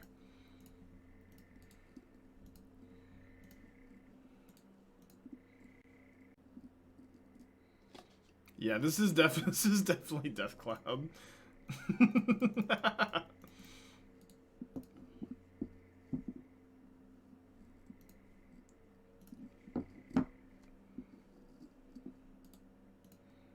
Sergeant Snuggles in the chat. I know this is his pet deck. Okay, Bloodchief's Thirst. Teeny bit flooded here. Oops, all spells. Yeah, that's a good point. Although I feel like you're not usually packed of negationing that effect anyways. Like, you're just going to Boseiju their lands a lot of the time. Yeah, Blue Moon, that's another example. But it's pretty rare, I think, that that comes up, though. What's the Shadow Rhino matchup look like? That's an interesting question. I think that Shadow is a slight favorite, but it can be kind of close. It's certainly not a lopsided matchup at all. You guys, wait. No, I think I should have bottomed those, actually. I think we should have bottomed. I guess we'll keep them anyway.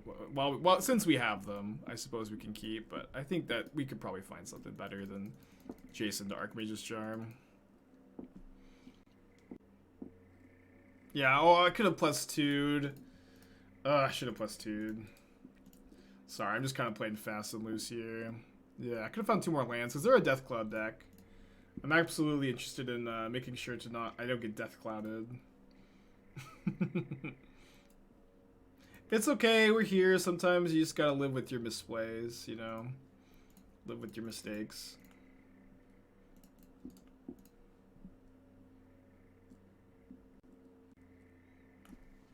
Yeah.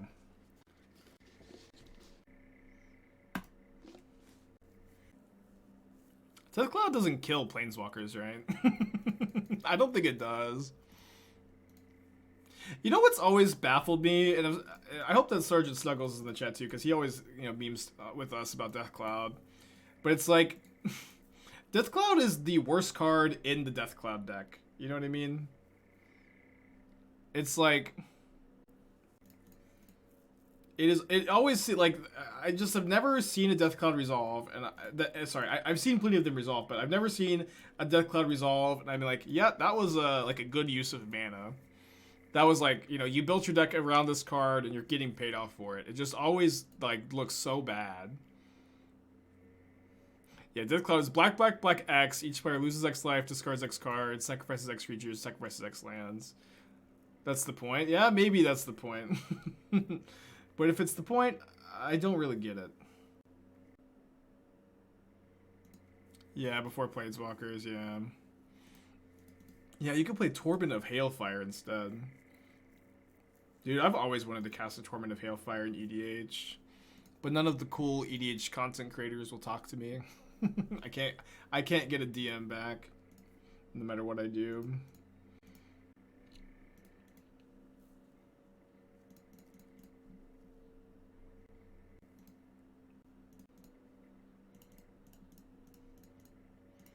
They all look like they're having such a good time, and I'm just staring through the window, begging to be let in. How about you bringing up Golos? Yeah, most of my deranged DMs are about Golos, trying to get them to fight for my cause, and I usually just get legal letters back.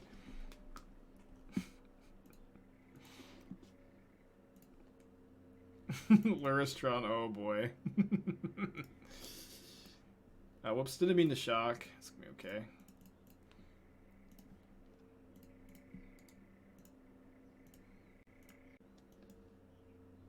Get on Commander Clash with MTG Goldfish. Well, first step is to get MTG Goldfish to give me like the smallest amount of a shout out when they play my decks. That's gonna be step one. Then step two is getting on Commander Clash. Alright. We somehow managed to take game one down against Death Cloud. They showed a Shadow Spear, so they're definitely playing a Saga deck, so I'm gonna keep in the Marches and Spreading Seas. They were playing Goyf as well. I probably don't want to sideboard too heavily. Yeah, I know you do, Todd. I appreciate it too. It's not a big deal. It's just like a bit of a meme on the channel. I think I'm gonna cut the verdicts. I kind of want to play like 2 dress downs. Maybe play 1 verdict, 2 dress downs. Like the whole MTGO user aspiring spike meme comes from like Saffron Olive like writing an article on the deck I built and calling me MTGO user aspiring spike. Just a meme at this point. Is Goblin still good in the meta? Yeah, I think so. I've been wanting to play it again soon. You get some like very marginal upgrades with your lands for the new set that are not super exciting. Marching Bant. Trying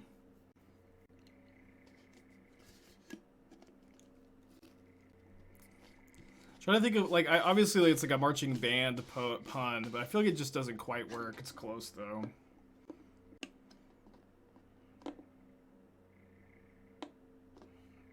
Endurance for beatdowns? I don't think you need beatdowns in this matchup. It's like all about card advantage. Nobody likes Path anymore, Sag. Yeah. Yep. I'm not sad about it. I feel like even back when I was playing a ton of Blue-White and Nahiri Control, like, I always disliked casting Path. It's always been, like... so it's always been a card that, like, you kind of had to play. And now it's like, you don't have to play it anymore, and Blue-White players like, where's my card disadvantage? Oh no, where is it? Why can't I get to play Path anymore? I have to play Solitude, Prismatic Ending, March of Otherworldly Light. No thanks. Give me Path to Exile back. Give me Path to Exile back.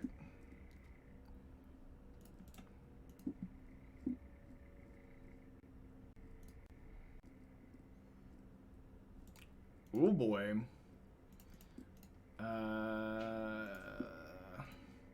Give me Path to Exile. Give me Path to Exile back. I need to answer Dark Confidant. Yeah.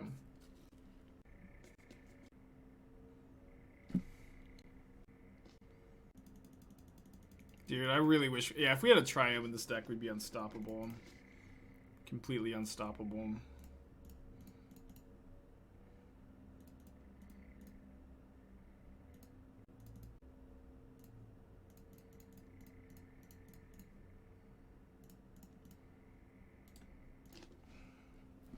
My life for a Bant Triumph, I know, dude.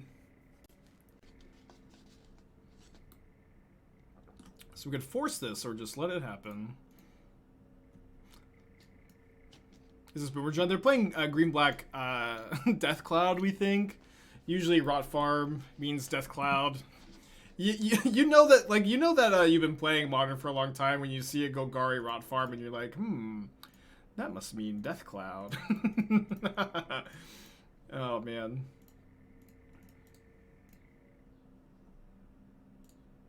Alright, the only good mode on Jace the Mind Sculptor, -1. Two Dark Confidants.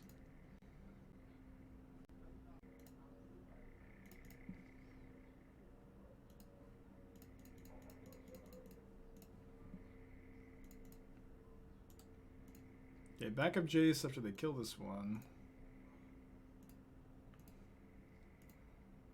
Ghost Quarter revealed and Tarmogoyf.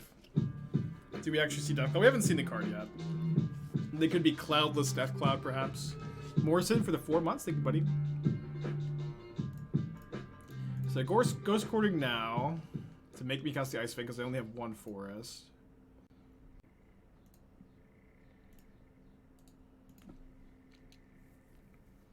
I imagine they're killing the Ice-Fang and then killing Jace. Yeah, it could be Reclaimer. That's a good point. Just like they drew Rot Farm game 1 and 2. Yeah, maybe you're right. To be afraid that Death Cloud is the worst card in the deck? Yeah, it is. Yeah, so I'm gonna kill my Jace and then I'm gonna deal 2 damage somewhere else. Yeah, maybe you're right. It's just green black with Reclaimer. And then we got thrown off because they drew their Rot Farms and their Ghost Quarter both games, so they probably just have 1 of each. I think that's probably a correct read. Yep. Good read, chat.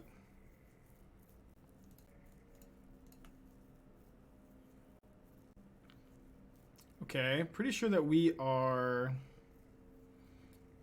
just putting Dress Down into play on our instep, and then they'll have 5 power, and they'll only be able to kill 1 of my Planeswalkers. But I think I'll probably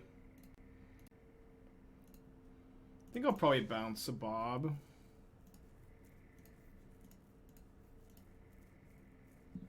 Another land. Guess it's not a bad land to draw. Another land? Jeez. That being said, we can march the Reclaimer and then keep our Jace alive. I really want another Brainstorm.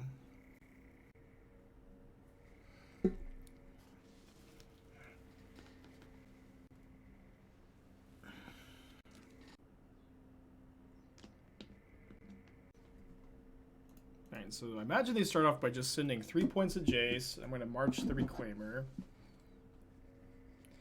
Hopefully giving me... Oh, they're attacking with Goyf, which probably means they have an answer for Dress Down. Which I guess is fine if they're going to, like, Besage you this or Trophy it or whatever. Decay, maybe.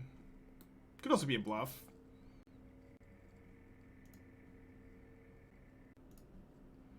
Not a bluff.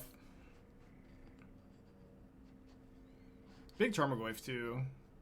Thankfully, we have another Jace activation. Hopefully, we can use the extra mana.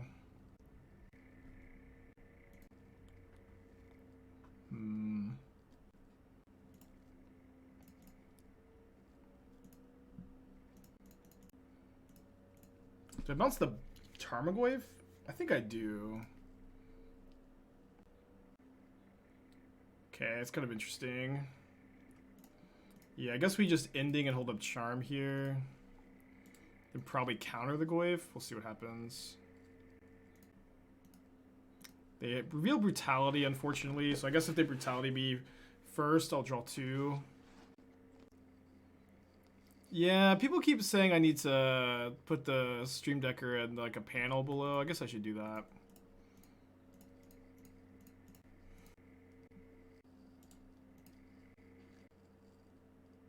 We've chased away like 6 lands here. Still 4 in our hand.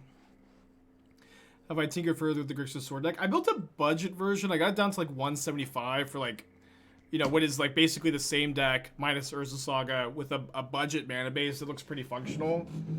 It is playing Glimmer Void and Spire of Industry, which are like, it's nice to have like good mana fixers in your budget decks. Like that's always like one of the big things that you're lacking in 3-color decks especially, but it's also definitely true like you're gonna get blown out because you have Glimmer Void a decent chunk of the time.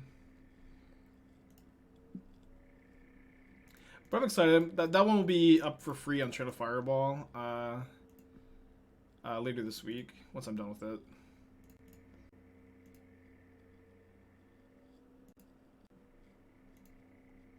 How's Bant Control versus Yogg? It's a favorite, I think. Not a huge favorite, but a slight one. Any new cards to Bloodsun control? You can maybe play March of Otherworldly Lights. You can maybe play the Channel Lands. I haven't spent the time to update it, but it's also like very marginal upgrades, if anything. Jones, the 4 months. Seemed to everybody playing Oracle, Moldiah, and Jace. I don't think I've ever done that on this channel. Maybe like in a cube deck. I don't think that. I think you're mistaking me for someone else with the Viking hat. Yeah, the Grixis Sword deck was really cool. I really like that deck too. I think ultimately it's probably just not as good as the Red Black Anvil deck, but like, there was things to like about it, and I do think it is also possible that we end up finding a version of that deck that is better, you know. So I'm gonna keep messing around with it. It feels like it really feels like there's something there. Like maybe you build it with Urza and you lose the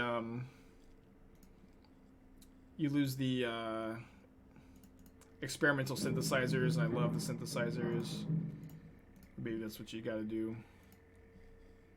Was I supposed to scry too? I guess. Golly. I guess so. That's Yorion, I think.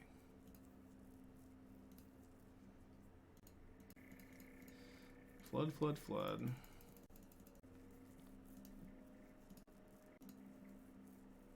Urza and Emery? I don't know. Can somebody else like cast an Emery for me? Because I haven't cast that card in a long time, but I really have never been that impressed by it in Modern. It's like so hard to untap with. It can be pretty slow. It's not a card you can play on turn 1 almost ever. Sometimes you can, but pretty rarely. I admittedly haven't cast it in a while. Maybe it's better than I remember. Emery's like, there's a few cards in Modern that people really want to be good. Like they really want Nahiri and Kolaghan's Command and Emery to be good because they're really cool and people like them. But I think they're a bit worse than people want them to be. Emery sucks as someone who's recently cast in Modern. Yeah, I think so too. Like it's good in like the Breach deck, I think. Can you play this 4 Deluge instead of Jace? I started off this list in the Trophy Race season with 4 Deluge. It was fine, but after testing like 1 Jace, 3 Deluge, 2/2, 3/1, I'm just on 4 Jace. Jace is better in my opinion. Like in this game we Jaced back like 6 lands, which and this deck is pretty susceptible to mana flood because you play Spreading Seas, Ice-Fang, Abundant Growth, and Jace really helps with the mana flood. Yeah. Why is Sideboard in Legacy not a Modern?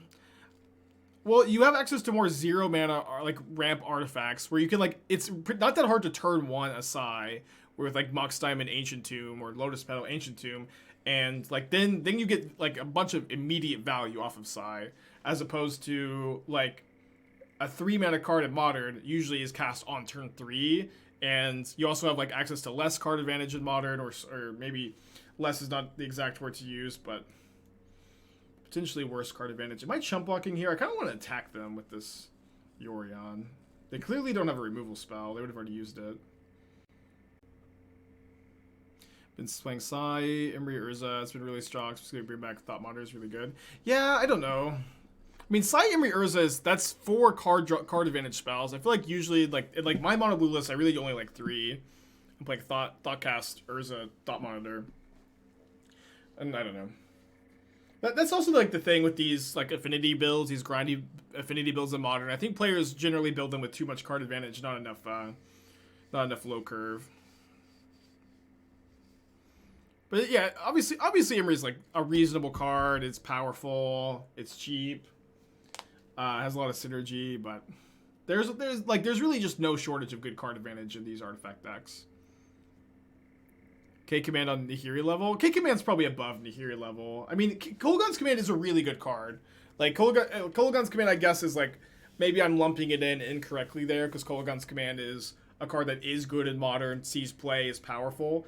But it is also definitely true that people, like, just want to put Kolaghan's Command in every single deck that plays red and black in it, and they want to play, even in the decks that should play Kolaghan's Command, they want to play, like, 3 or 4 instead of, like, 1 or 2. Like, people want me to play Kolaghan's Command in, like, the red-black Anvil deck, a deck that is really reliant on having a ton of synergy. A deck that I think is, like, really poor for Anvil. Dude, second Goyf is so bad here.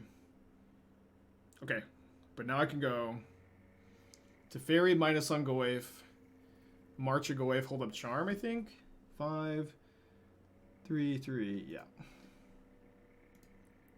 Yeah, they're a Saga deck too. They're playing Reclaimer. They're not actually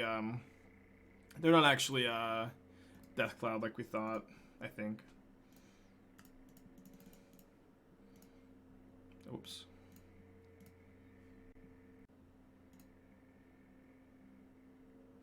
Reveals Inquisition. Yeah, Kolaghan's Command is a good, powerful card. I like it. Like it is a good card in Modern, but people also like. They want to play more copies of it than they should because it's so sick. It's just the sickest card ever. Which I agree with. It is the sickest card ever. 4 cards in their hands. I think I'm not countering anything that is not a removal spell for Yorion. We're queuing the ball. There's a Goyf on top. Oh, yeah, there is, isn't there? Not anymore. Do you think Spell Snare should be a sideboard card for Murktide? Help versus mana removal. I'm confused by what you mean by mana removal.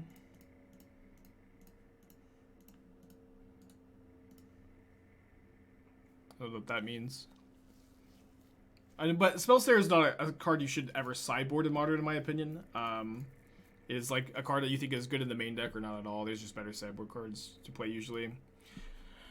Okay, but it is a fine playable main deck card. I think it's a pretty underplayed. All right, let's get a trophy prediction going. We've been crushing it with Bant lately. Deck has been feeling great. We're 9-1 with it. We were 9-3 with it on last week. Before we're knowing the day, use the restroom real quick. Okay, we're playing against Kahira the Orphan Guard. I think I'm probably keeping this. The last energy coverage. Yeah, I guess if they have their own official coverage, I probably should just like. I probably won't do it. We'll see. I talked to Eyelash. I talked to Eyelash about her setup in person at Vegas. I haven't asked her super recently, but I remember her telling me about it.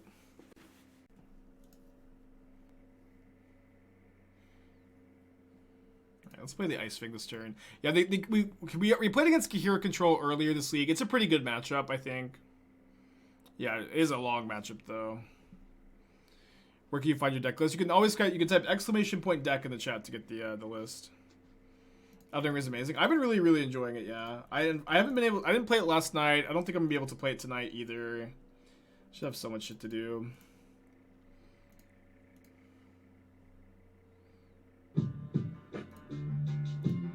Ice Birthday with 3 months. Appreciate you. Like I might not be able to play it till next week, to be honest. Which sucks. Caleb, I can't come to Chicago. I have to play Elden Ring instead. Okay, I'm going to jam this Teferi then. Yeah, pretty greedy of them to just tap out on turn 3 like this. I guess I'm kind of vulnerable to their own Teferi, though. I don't think that changes the fact that I'm supposed to jam here. I'm pretty sure I'm supposed to -2. I'll get got by Fire Ice if they have it. I think Affinity is a better option than Scales. I think Scales is good, Affinity is good. The reality with Affinity, though, is there's 1,000 ways to build it, and, like, none of them seem bad. Like, the Colorless Dreadnought deck, the Blue Dreadnought deck, the Blue Reality Heist deck have all seemed very good to me. There's also like the blue-white variants. They're fine. I think they're not as good as the monocolored decks, though. Do they really have Fire Ice? How many hours in Elden Ring? Maybe like 15 to 20. Dang it. Guess it's okay. How much hit does this deck take if 4 Jaces or 4 Deluge? Not much of a hit. It's fine. I used to play the deck that way. It is fine, but I think the Jaces are better. Think Narset's underplayed? Not really. I don't think Narset's all that good anymore. Narset was, like, I think, good in the Uro metagame. Like, Narset was one of the few cards that was, like, actively really good against Uro. It was, like, Narset and Remand were, like, the cards that you could, like, main deck that weren't embarrassing against Uro. Everything else was embarrassing.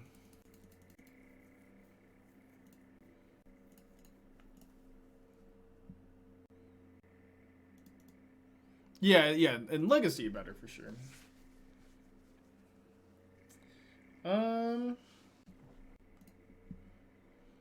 Do you think Burn is a deck I should be thinking about while preparing for the NRG? Yes. I think Burn is not a unreasonable choice. I think I'm gonna Spreading Seas too. I don't think I'll need to have double Counterspell up. Famous last words, but it is also important for me to use my mana, and I also want to hit this castle. Yes, I do think you could consider Burn. I think that Burn is favored against Hammer if you play the Deflecting Palms and Smasher Smithereens. Not by a lot, but by a little. Also, slight favorite against Shadow. I also know that Canister always says, or at least, I believe Canister keeps saying that Burn is the best deck against Omnath, 4-color Omnath, but I feel like I usually lose to Omnath when I play Burn, for whatever that's worth. But a big problem with playing Burn is that Titan is going to be one of the most popular decks at the NRG. And Titan is historically Burn's worst matchup, or one of Burn's worst matchups. It's pretty bad. And I don't know if there's like any sick tech for you. Like, you could play Magus of the Moon, I guess. You probably just do that. Any advice for Control Mirrors? Control Mirrors are, they're definitely like an acquired taste. It takes a lot of experience and time playing them over various formats, identifying what's important, what is not important, and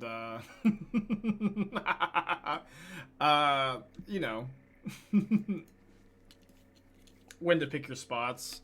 I think a big piece of advice for Control Mirrors is to, like, understand when you're losing and you're behind and you just need to start jamming, like when you just, like, don't have a choice but to jam. I think it's pretty important to understand, like, what those spots look like and when to do it. Like, we played the Control Mirror earlier today, and we have, like, all removal spells and 3 Planeswalkers in hand, and we just, like, you just have to start jamming there, especially because it's game 1. I blame Think Twice for this series of events. Blame Think Twice.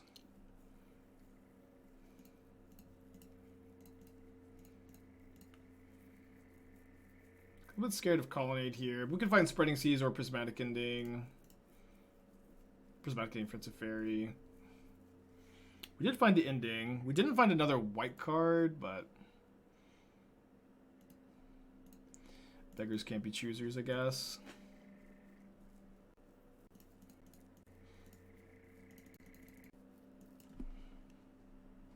How's March? March has been really good. I've liked it a lot. It's kind of a perfect card for this deck in particular, where you're an 80 card control deck as opposed to like the 60 card versions where you really actually just want the full 4, and it's like not that hard of a deck building decision. The 60 card versions, like, I think figuring out your split of March versus Ending is pretty tricky. Like, I'm kind of leaning towards, like, 3 ending 4 March in blue-white. But you can do 3-3, a 4-2 split. It's all kind of tricky. Jess, thank you for the 6 months. Appreciate you. I thought you just, like, subscribed the other day. Maybe my sense of time is falling apart, and maybe I don't live in a real universe. It's just a simulation. But either way, thank you for the 6 months. Is Force on the main deck card? Force is okay in the main deck. We have 1 in the main deck right now. I definitely really want access to at least 3 in the 75. It's fine. And they've used 2 counterspells already. Seems like some March should be good at Lotus Field. I agree.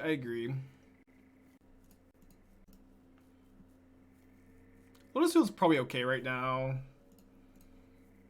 It's actually Lotus Field seems like maybe. Am I sleeping on Lotus Field too much? I might be sleeping on Lotus Field. Because it's like.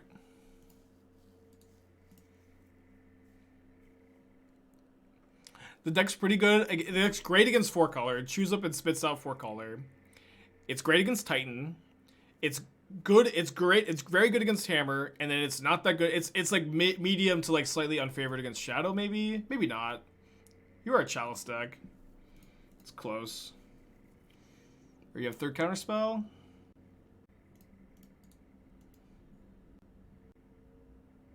Or we bring with Lotus later. I mean, it's not much of like a brew necessarily. Like we played a ton of Lotus Field in the trophy race. It was, I think, like 5 or 6 of our trophies were with Lotus Field. It was definitely a big player during the race. Yeah, we wouldn't be like reinventing the wheel or anything. Oh, I should have kept the land, sorry.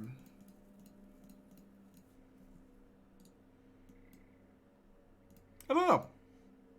It seems good on paper. It is also true, like, Lotus Field's kind of awkward against any of, like, the combo decks. 4-color Lotus Field for Besaging. It's all coming together, huh? Lotus Field doesn't have any new cards. You haven't played it forever? Yeah, exactly. I mean, you can play, like, the channel lands. You can play, March of Otherworldly Light. But yeah, of course, like, I've just been, like, super focused on playing the new cards, and I've been really enjoying playing the new cards, too. But we are going to start moving back to some of the older decks, of course. Oh, sorry, I want the Endurances, too.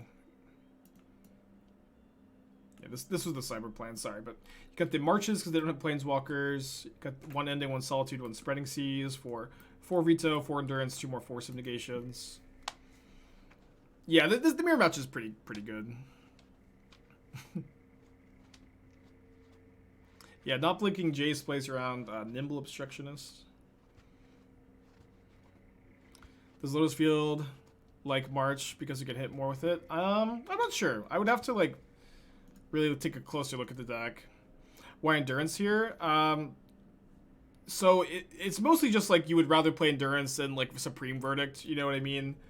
Like, you have a lot of cards, because it's a control mirror, you have a lot of cards that are bad or kind of weak. And, like, just like having a creature that can put some pressure on your opponent is really good, especially at instant speed. So it's not like it's like a crazy card for the matchup, but it's like better than having March of Otherworldly Light or more removal spells in general. Well, once we draw a green source for growth, we have Endurance mana. Yeah, 3 colors. Get your jokes in. We'll be okay on the draw. Yeah, Endurance is good against Think Twice also. The Think Twice menace. Think Twice crushing me here, huh? Have I tested Wandering Emperor in the shell? I've tested it in Blue-White Stoneblade, Esper Stoneblade, and I have not been that impressed with it there. It's maybe better in a control deck, but I don't know, man. I kind of think the Wandering Emperor is just like, it competes with too much. You know what I mean? Like, you're very limited to the number of 4-mana Planeswalkers you can play in your deck, and like Jace the Mind Sculptor, Teferi, Hero of Dominaria, Memory Deluge are all stellar cards. I guess you could cut freaking Think Twice if you're gonna play blue-white though. Can I share what I've learned about Kaito in my testing? Yeah, I mean, we've talked about it a decent amount. Like, Kaito's an interesting card. I think it is powerful. But it kind of has the Wandering Emperor problem, too, where it's powerful, but it's also, like, a replaceable card advantage engine, a replaceable grindy 3-drop. It's not definitely the best option. So, John, think of the 23 months. Appreciate you. Why is there no Veil of Summer in the sideboard? I really, really dislike Veil of Summer and Yorion sideboards, where Yorion decks are particularly good in grindy matchups. Yorion decks are particularly good at outgrinding your opponents, but by playing Yorion, you lose the ability to like mulligan to efficient and powerful sideboard cards. So I really like flexible cards that are good against linear decks in my sideboard, like Dovin's Veto, Force of Negation, Dress Down, the cards you see me playing, obviously. These are the cards I like to see in Yorion sideboards, cards that help you get, like, you know, lots of cards that help you in the linear matchups. People play Veil of Summer because people are like really disproportionately obsessed with winning the fair matchups. You know what I mean? People devote more sideboard cards to fair matchups than they should, because those are the matchups that are fun to play, and those are the matchups that they really want to win. But I think that playing Veil of Summer in your Yorion decks typically hurts your overall match win percentage, in my experience.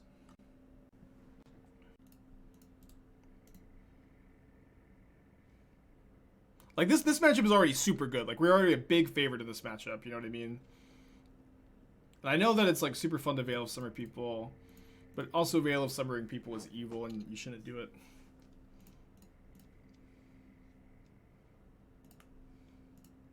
Don't do it. Please don't do it. Any thoughts on Esper Thick in the Ice used to play? I was playing a Jeskai version during the trophy race that was kind of promising. I may return to that soon. Tell me my opinion on Rectus Anvil deck. Terrarion or Implements? I don't think you want to play either of those cards. I think they're a little bit too slow and dirtily, and the Anvil deck is very much an aggro deck. You just kind of want to be aggressive, in my opinion.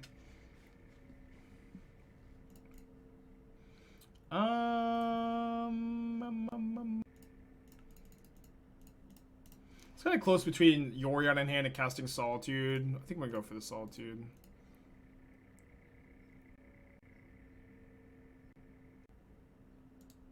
Yeah, Teferi's just trying to defeat Veil of Summer this whole time. Y'all hated him for it. Teferi was the good guy all along. Oof. Wait, what? They put Kihira in their hand and they pitched Teferi? That's odd. I don't know.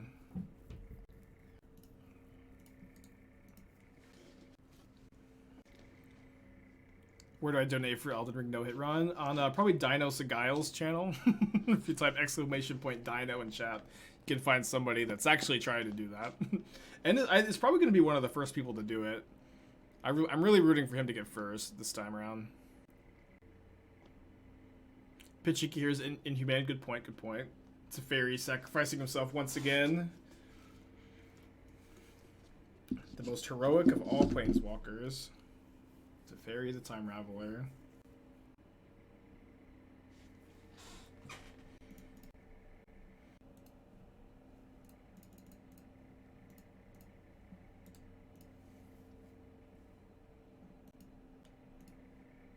Who's my favorite planeswalker? Nihiri the Harbinger. I know I was kind of talking like a little trash about Nihiri, but Nihiri the Harbinger is my favorite planeswalker. She's just the coolest ever. I've got like a lot of nostalgia for playing Nihiri in decks. The art on Nihiri is fucking awesome. Everything about Nihiri, the characters, everything about Nihiri I like. No, this is my opponent's Spreading Seas. I didn't Spreading Seas my own card here. 4 life from Yorion, huh?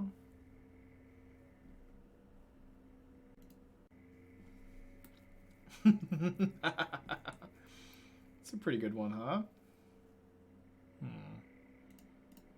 I think I'm still gonna bounce the growth.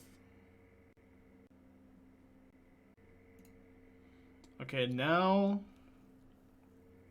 I can go. I can still go Growth, Otawara, and then Ice-Fang Dovin's Veto, right? After I play my land. And I want to bounce it now, so that they can't minus for value first.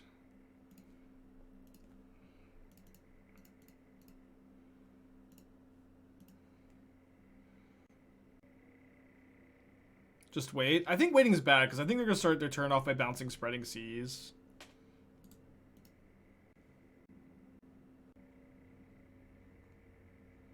Draw step it. It doesn't put it on top. It puts it in hand. This card would be so crazy if it put it in hand. Or I'm sorry, on top.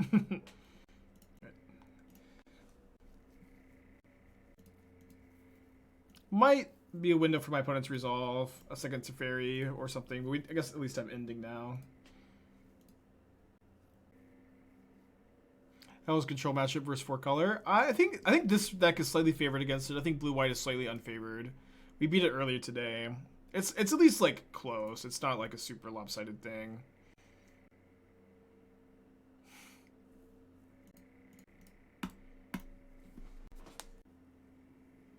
They have 5 cards in their hand. If they have Dovin's Veto, could be in some trouble.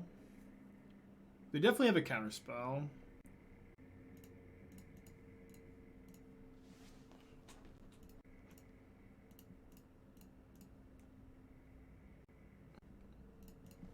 Should have a Temple Guard in the deck, right? Yeah.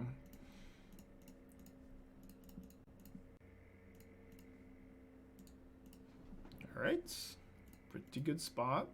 We are out of counter spells, but we've got 2 planeswalkers. We're doing okay. I'm using my favorite counterspell artwork. I kind of prefer, honestly, the Strixhaven counterspell. That's my favorite one. The hand. But I wanted to, you might have noticed I've got all like old border cards today. Or not all of them, as many as I could play. But I'm playing old border Ice-Fangs, counterspells, Archmage's Charms, and Vetoes. And if I'm gonna go for old border counterspell, I like this one a lot.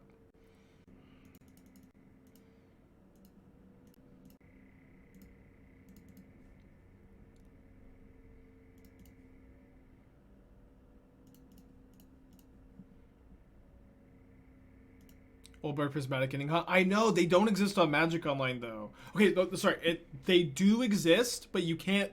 It's so frustrating. You've unzipped me. You've unlocked Unleash the Titan. The old border Prismatic Endings, you can only play them if you have an All Access Pass or a God account. You can play with old border Prismatic Endings there, but they're not in treasure chests. They're not in Modern Horizons packs. They don't exist. You can't actually get them in your collection, but you can. But if you have a God account, you can play old border Prismatic Endings. I want the old border Prismatic Endings so badly, but you just actually can't get them. Old border Teferi. I don't know if you can get them on Magic Online. I also don't really like the goofy wording on them, to be honest. What is a God account? So Wizards employees have God's accounts, but you also can spend $10 or $20 when there's a convention going online, an online convention that has like PAX events and stuff. Sometimes you can spend $20 to get a God account for a week and just have access to all the cards. You don't get to keep them for very long, but when you have them, you do get the old border endings. No attack in case of shark. So I've got Death Touch. I think it's fine. I guess the big shark can kill my Teferi though. Probably not a lot of value in attacking. But yeah, I would love for them to have old border endings. They look so good. I think I have old border endings in paper. Greetings from Croatia. Very cool. Although I'm not doing the trophy race this season. Although I did just get another trophy. All right, 5-0 with Bant control. Feeling pretty good. I think I would feel pretty comfortable registering this list in Chicago. Let's open our chests.